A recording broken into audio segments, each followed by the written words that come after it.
ये सी प्रोग्रामिंग का next chapter है जिसका नाम है फंक्शन। अब जो अभी तक हम पढ़ रहे थे एंड सी का बेसिक पढ़ चुके हैं, कंट्रोल स्ट्रक्चर पढ़ चुके हैं, लूप पढ़ चुके हैं। अब हम बात करते हैं सी के फंक्शन के बारे में। तो फंक्शन क्या होता है? फंक्शन होता है सेट ऑफ स्टेटमेंट या ग्रुप ऑफ स्टेटमेंट जिसको बोलते हैं। मतलब अगर 5-6 स्टेटमेंट का एक ग्रुप बना के लिख दिया जाए तो उसको फंक्शन बोलते हैं। जैसे मोस्ट कॉमन फंक्शन है सी में मेन फंक्शन। मेन फंक्शन की बॉडी लिखना पड़ता है, तो मेन फंक्शन के अंदर कुछ स्टेटमेंट लिखे होते हैं, तो वो क्या है? एक फंक्शन है। जो ग्रुप ऑफ स्टेटमेंट होता है उसको क्या बोलते हैं? फंक्शन बोलते हैं। तो अब इस फंक्शन की ज़रूरत क्यों पड़ी? फंक्शन की ज़रूरत क्यों पड़ी? कि क्योंकि अगर हम किसी कोड को बार बार लिख रहे हैं, बार बार लिख के वो मतलब पूरे किसी प्रोग्राम में एक से ज़्यादा बार बार वही 3-4 स्टेटमेंट बार बार लिखना पड़ रहा है, तो उन 3-4 स्टेटमेंट को हम एक अलग से फंक्शन बना लेंगे और जहां हमें ज़रूरत पड़ेगी वहां कॉल कर लेंगे उस फंक्शन को। तो हमारा काम मतलब कम लिखने पे भी वही काम हो जाएगा। अभी हमारे पास मान लो 4 लाइन का भी हम कह रहे हैं कि 4 लाइन लिखना पड़ रहा है। मान लीजिए कभी हम प्रोजेक्ट बनाते हैं तो उसमें लगभग 100 लाइन बार बार वही रिपीट करना लिखना पड़ता है। जैसे मान लीजिए अभी हम कस्टमर पेज पे रहते हैं तो क्या लॉगिन का पेज बनाना पड़ता है।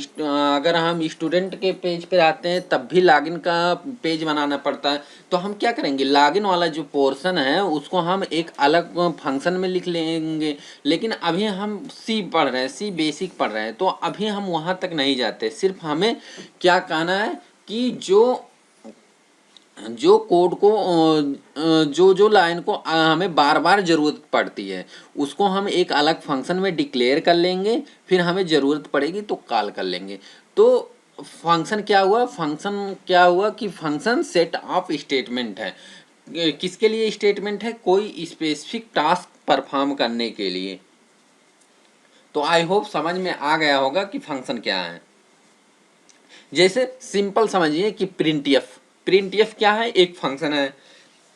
प्रिंट एफ का काम क्या है कि किसी को प्रिंट कराने का, आउटपुट देने का काम है।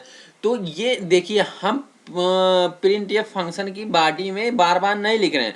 पहले से कंपाइलर हमारा डिजाइन करके दे दिया है कि प्रिंट एफ फंक्शन का काम ये है। उसके लिए हम जो हेडर फाइल लगाते हैं ये है।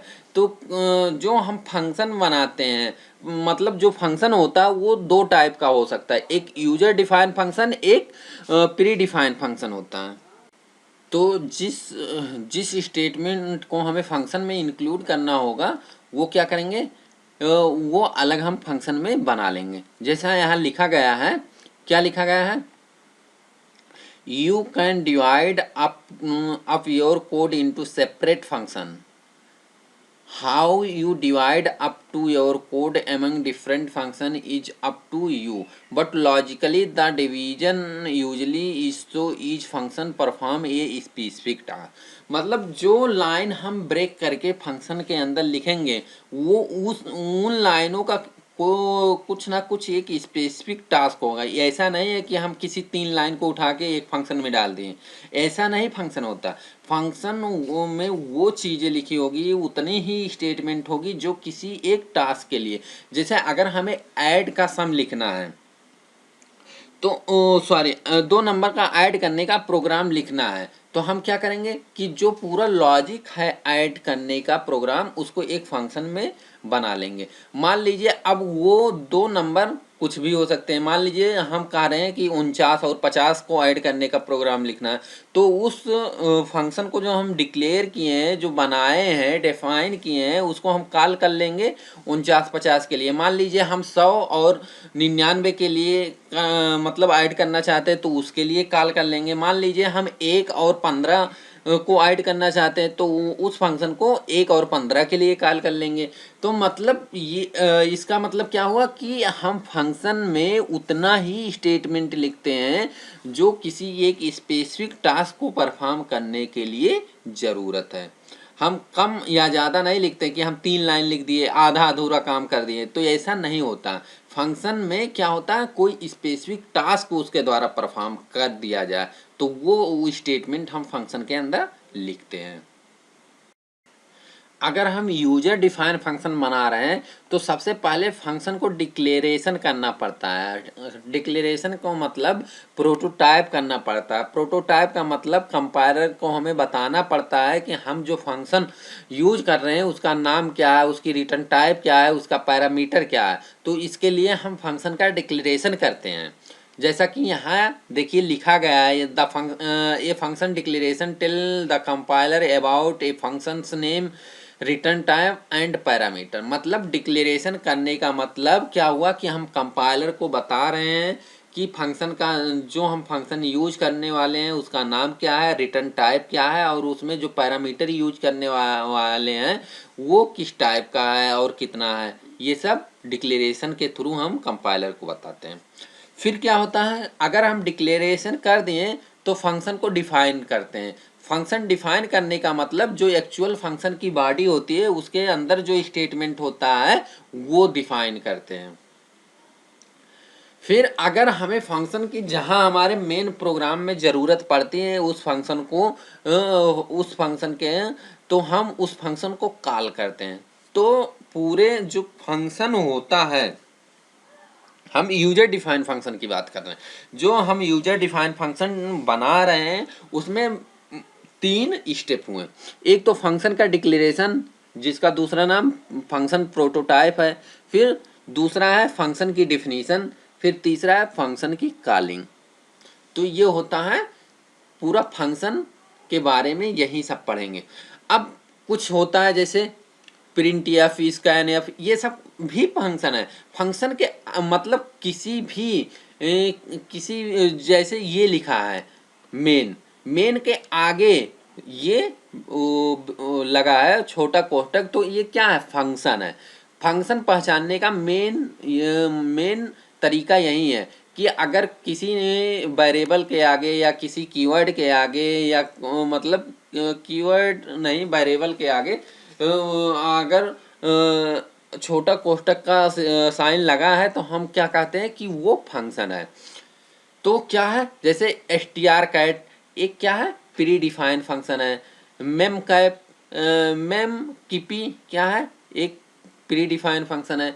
जैसे प्रिंट एफ फंक्शन है क्योंकि प्रिंट एफ के आगे छोटा कोष्टक लगा रहता है, उसमें कुछ आर्ग्यूमेंट लिखते हैं या कुछ पैरामीटर लिखते हैं।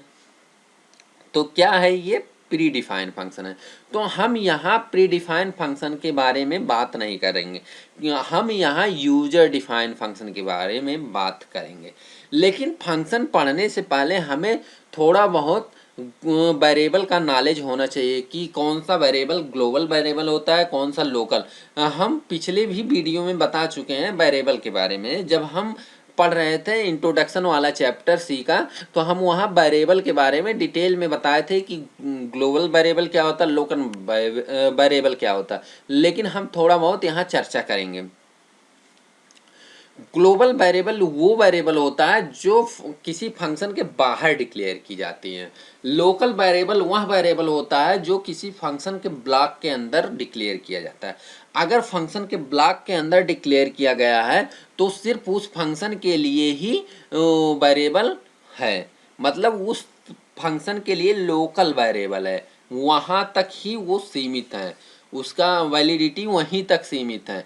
अगर ग्लोबल वेरिएबल है तो हम पूरे प्रोग्राम में कहीं भी किसी भी फंक्शन में यूज कर सकते हैं। इतना समझ में आया, बस यही बेसिक डिफरेंस है। एक डिफरेंस और मेन डिफरेंस है कि अगर लोकल वेरिएबल है तो अगर उसमें हम कोई वैल्यू असाइन नहीं कर रहे हैं तो उसमें क्या स्टोर होता है, गार्बेज वैल्यू स्टोर होता है। अगर ग्लोबल वेरिएबल है, अगर हम वैल्यू असाइन नहीं कर रहे हैं तो उसमें क्या वैल्यू स्टोर होता है, जीरो स्टोर होता है। ये मेन डिफरेंस है। ये हम स्टोरेज क्लास में भी बता चुके हैं कि अगर ग्लोबल होगा तो क्या हो स्टोर होता है, अगर लोकल है तो क्या स्टोर होगा। चलिए देखते हैं कि फंक्शन की डेफिनेशन कैसे लिखते हैं। देखिए, डिफाइनिंग ए फंक्शन मतलब कैसे हम एक फंक्शन को डिफाइन करते हैं, मतलब उसकी डेफिनेशन कैसे लिखते हैं। यहाँ देखिए लिखा गया है the general form of function definition in C programming language is as follows. क्या होता, सबसे पहले होता है रिटर्न टाइप, कि जो हम फंक्शन यूज कर रहे हैं वो किस तरह का वैल्यू रिटर्न कर रहा है। फिर फंक्शन का नेम है, फंक्शन का नेम, और फिर छोटे कोष्ठक में पैरामीटर लिस्ट है, ये होता है फंक्शन। फिर जब ये फंक्शन का नाम हो गया, फिर हम मझले कोष्ठक के अंदर पूरी उसकी फंक्शन की बॉडी लिखते हैं। जितना भी स्टेटमेंट हमें लिखना होता है इस फंक्शन के अंदर, वो पूरा स्टेटमेंट इस बॉडी के अंदर लिखते हैं। तो सबसे पहले हम देखते हैं रिटर्न टाइप। रिटर्न टाइप जैसे हम मेन फंक्शन की बात करते हैं तो मेन के मेन के पहले क्या लिखते हैं, वॉइड या इंट। तो ये क्या है, एक रिटर्न टाइप है कि जो हमारा मेन फंक्शन है वो किस तरह का वैल्यू रिटर्न कर रहा है। वॉइड मतलब कुछ भी नहीं, इंट मतलब एक इंटीजर टाइप की वैल्यू रिटर्न कर रहा है। फिर क्या आता कि फंक्शन का नेम आता है, जैसे मेन है तो मेन क्या है, फंक्शन का नेम है। और अगर ये क्या है, छोटे कोष्ठक के अंदर पैरामीटर लिस्ट लिखते हैं तो ये ऑप्शनल होता है, अगर लिस्ट देना चाहें या तो लिखते हैं, अगर लिस्ट नहीं देना मतलब पैरामीटर देना चाहते हैं तो लिखते हैं, अगर पैरामीटर नहीं देना चाहते हैं तो नहीं लिखते हैं।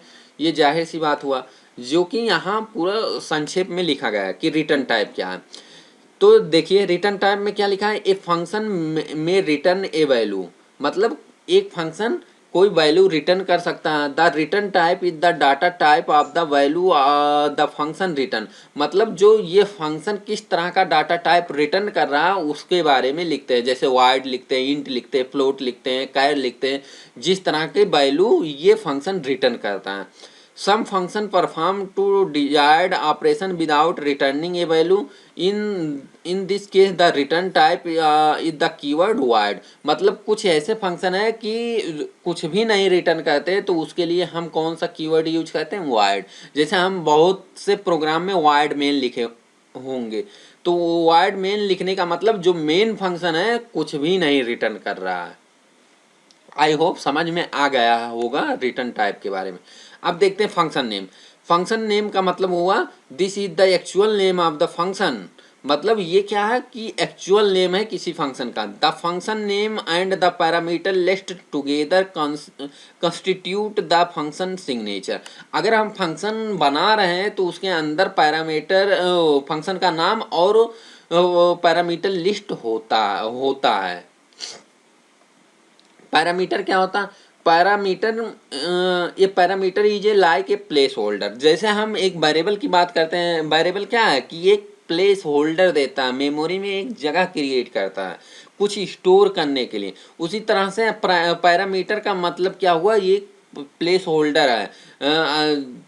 when a function is invoked you pass a value to the parameter। अगर हम किसी फंक्शन को कॉल कर रहे हैं तो क्या हमें कोई वैल्यू देके कोई पैरामीटर की वैल्यू देके हम कॉल करते हैं। अगर हमें और देखते हैं क्या लिखा है, this value is refer to the actual parameter और आर्ग्यूमेंट। जो हमारा ये मतलब जो हम फंक्शन डिफाइन कर रहे हैं, फंक्शन की डेफिनेशन लिख रहे हैं, वहाँ जो पैरामीटर डाल रहे हैं वो क्या है, एक्चुअल पैरामीटर है। ये इम्पॉर्टेंट पॉइंट है। This is the value is referred as actual parameter या आर्ग्यूमेंट। तो क्या होता है, जहाँ फंक्शन की डेफिनेशन लिखते हैं उसमें अगर फंक्शन की डेफिनेशन के लिखते समय हम पैरामीटर डाल रहे हैं तो वो क्या होता है, एक्चुअल पैरामीटर या actual argument. The parameter list refer to the type, order and number of the parameter of the function। Parameter are optional. देखिए यहाँ लिखा गया है कि पैरामीटर ऑप्शनल हो सकता है।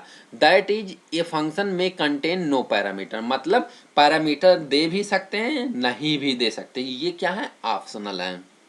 फिर नेक्स्ट बात करते हैं फंक्शन की बॉडी। फंक्शन की बॉडी क्या कंटेन करता है, contain a collection of statement that define what the function does. कि मतलब इसमें ये क्या स्टेटमेंट का कलेक्शन होता है वो स्टेटमेंट क्या मतलब ये फंक्शन क्या करेगा उसके बारे में वो पूरा स्टेटमेंट बताएगा। समझ में आ गया होगा कि फंक्शन की डिफाइन कैसे करते हैं।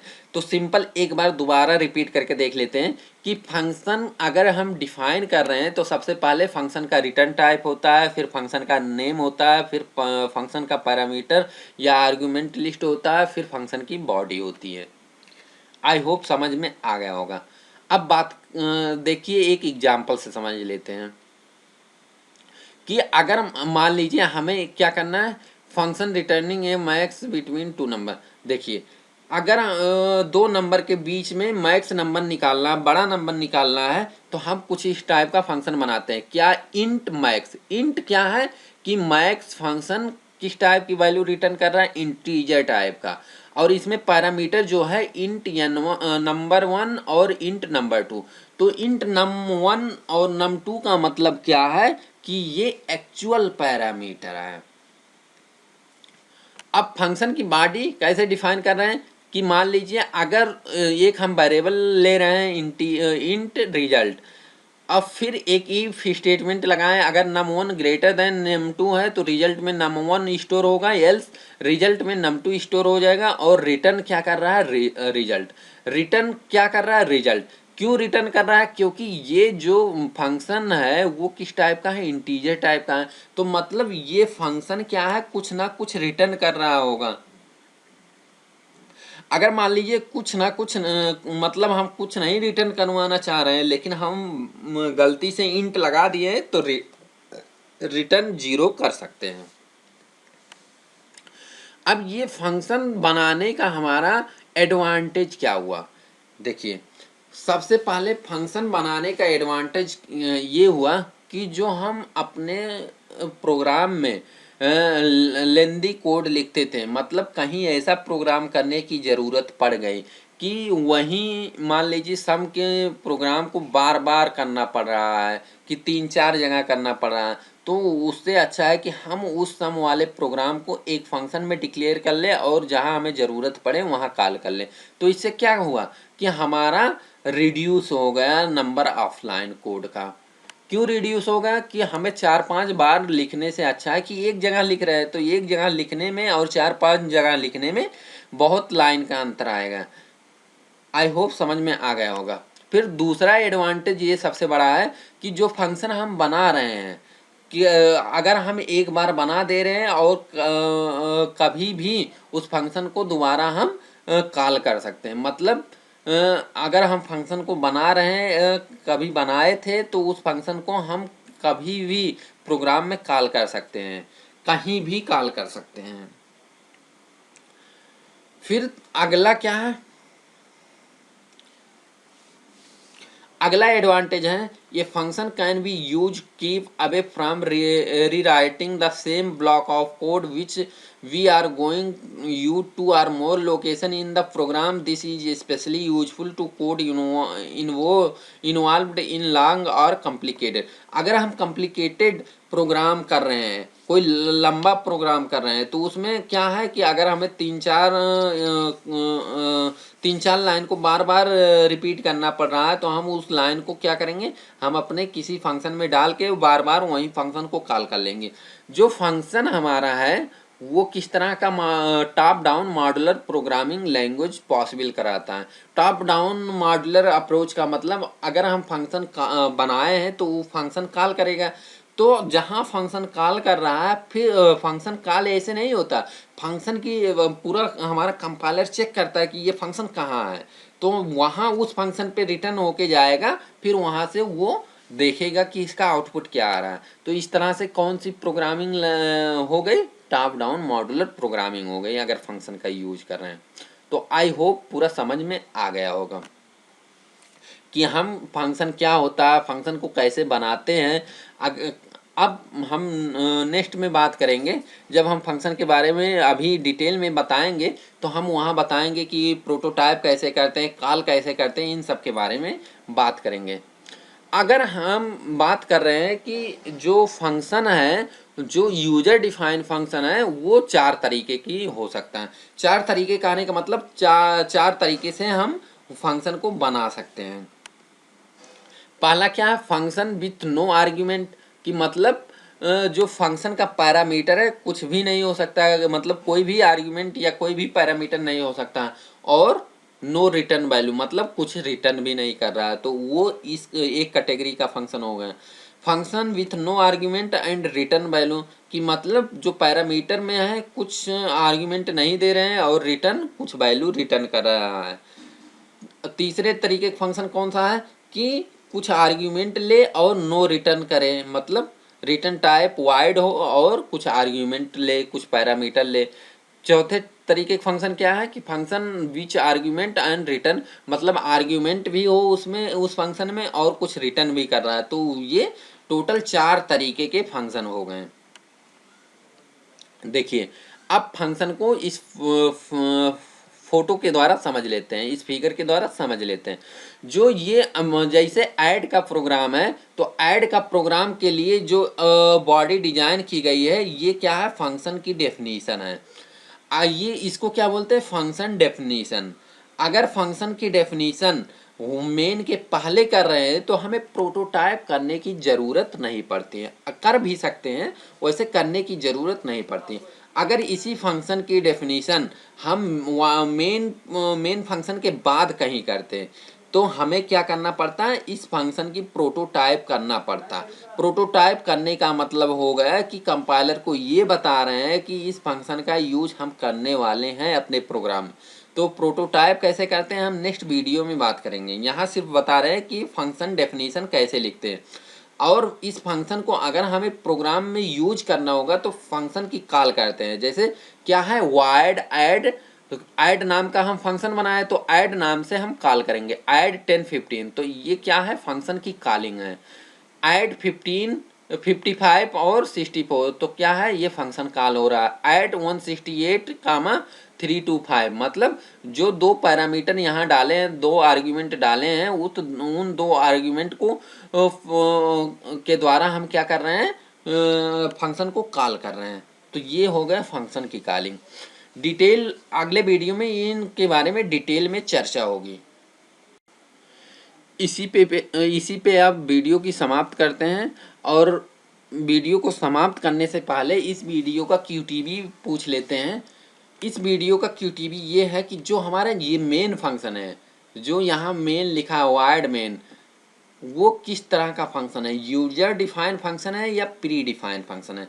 इस क्यूटीबी का आंसर आप लोग कमेंट सेक्शन में कीजिए, और इस वीडियो को ज़्यादा से ज़्यादा शेयर करिए ताकि दूसरे कॉलेज के बच्चे भी देख सकें, बेनिफिट ले सकें। जहां क्लासेस नहीं चल रही हैं उन बच्चों के पास भेजिए। वीडियो देखने के लिए थैंक यू। चलिए देखते हैं कि फंक्शन की डेफिनेशन कैसे लिखते हैं। देखिए, डिफाइनिंग ए फंक्शन, मतलब कैसे हम एक फंक्शन को डिफाइन करते हैं, मतलब उसकी डेफिनेशन कैसे लिखते हैं। यहाँ देखिए लिखा गया है, the general form of function definition in C programming language is as follows. क्या होता, सबसे पहले होता है रिटर्न टाइप, कि जो हम फंक्शन यूज कर रहे हैं वो किस तरह का वैल्यू रिटर्न कर रहा है। फिर फंक्शन का नेम है, फंक्शन का नेम, और फिर छोटे कोष्ठक में पैरामीटर लिस्ट है, ये होता है फंक्शन। फिर जब ये फंक्शन का नाम हो गया, फिर हम मझले कोष्ठक के अंदर पूरी उसकी फंक्शन की बॉडी लिखते हैं। जितना भी स्टेटमेंट हमें लिखना होता है इस फंक्शन के अंदर, वो पूरा स्टेटमेंट इस बॉडी के अंदर लिखते हैं। तो सबसे पहले हम देखते हैं रिटर्न टाइप। रिटर्न टाइप, जैसे हम मेन फंक्शन की बात करते हैं तो मेन के पहले क्या लिखते हैं, वाइड या इंट। तो ये क्या है, एक रिटर्न टाइप है, कि जो हमारा मेन फंक्शन है वो किस तरह का वैल्यू रिटर्न कर रहा है, वाइड मतलब कुछ भी नहीं, इंट मतलब एक इंटीजर टाइप की वैल्यू रिटर्न कर रहा है। फिर क्या आता कि फंक्शन का नेम आता है, जैसे मेन है तो मेन क्या है, फंक्शन का नेम है।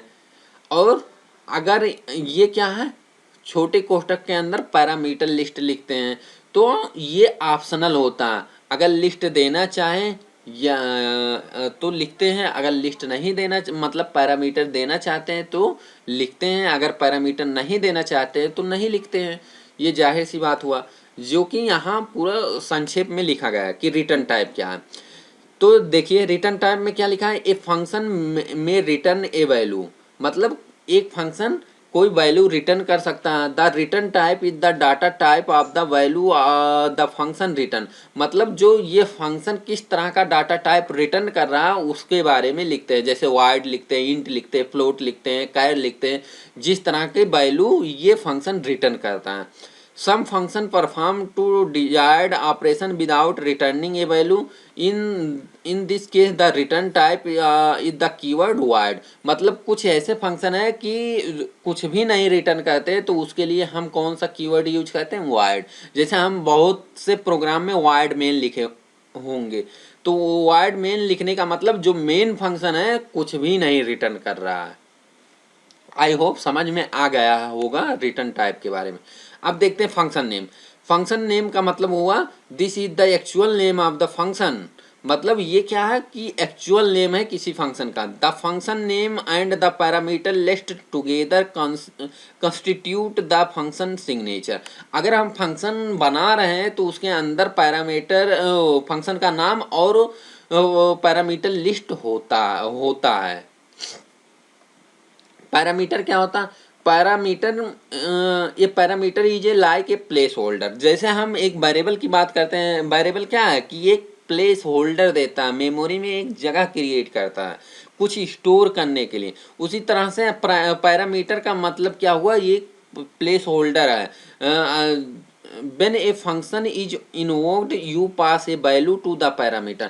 अगर हम किसी फंक्शन को कॉल कर रहे हैं तो क्या हमें कोई वैल्यू देके कोई पैरामीटर की वैल्यू देके हम कॉल करते हैं। अगर हमें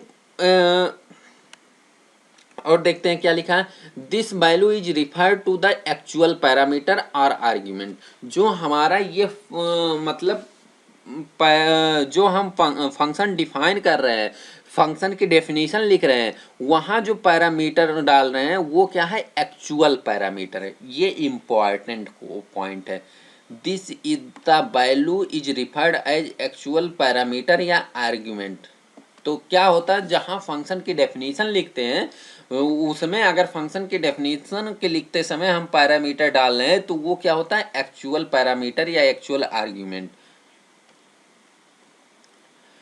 The parameter list refer to the type, order and number of the parameter of the function। Parameter are optional. देखिए यहाँ लिखा गया है कि पैरामीटर ऑप्शनल हो सकता है। दैट इज ए फंक्शन में कंटेन नो पैरामीटर, मतलब पैरामीटर दे भी सकते हैं नहीं भी दे सकते, ये क्या है, ऑप्शनल है। फिर नेक्स्ट बात करते हैं फंक्शन की बॉडी। फंक्शन की बॉडी क्या कंटेन करता है, contain a collection of statement that define what the function does. कि मतलब इसमें ये क्या स्टेटमेंट का कलेक्शन होता है, वो स्टेटमेंट क्या मतलब ये फंक्शन क्या करेगा उसके बारे में वो पूरा स्टेटमेंट बताएगा।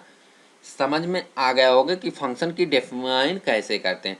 तो सिंपल एक बार दोबारा रिपीट करके देख लेते हैं कि फंक्शन अगर हम डिफाइन कर रहे हैं तो सबसे पहले फंक्शन का रिटर्न टाइप होता है, फिर फंक्शन का नेम होता है, फिर फंक्शन का पैरामीटर या आर्गुमेंट लिस्ट होता है, फिर फंक्शन की बॉडी होती है। आई होप समझ में आ गया होगा।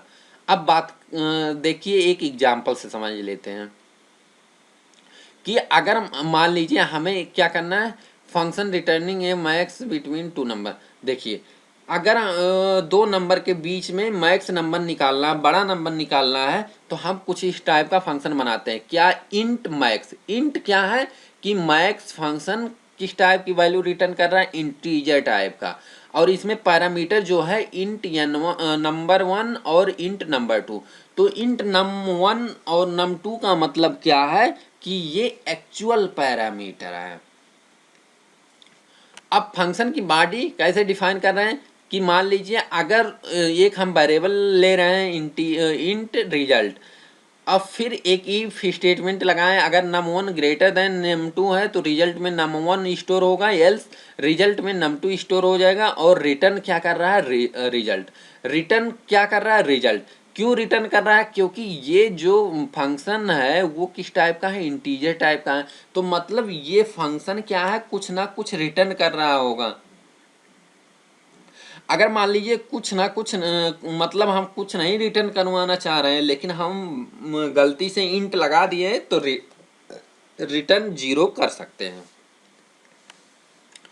अब ये फंक्शन बनाने का हमारा एडवांटेज क्या हुआ, देखिए सबसे पहले फंक्शन बनाने का एडवांटेज ये हुआ कि जो हम अपने प्रोग्राम में लेंदी कोड लिखते थे, मतलब कहीं ऐसा प्रोग्राम करने की ज़रूरत पड़ गई कि वहीं मान लीजिए सम के प्रोग्राम को बार बार करना पड़ रहा है कि 3-4 जगह करना पड़ रहा है, तो उससे अच्छा है कि हम उस सम वाले प्रोग्राम को एक फंक्शन में डिक्लेयर कर ले और जहां हमें ज़रूरत पड़े वहां कॉल कर ले।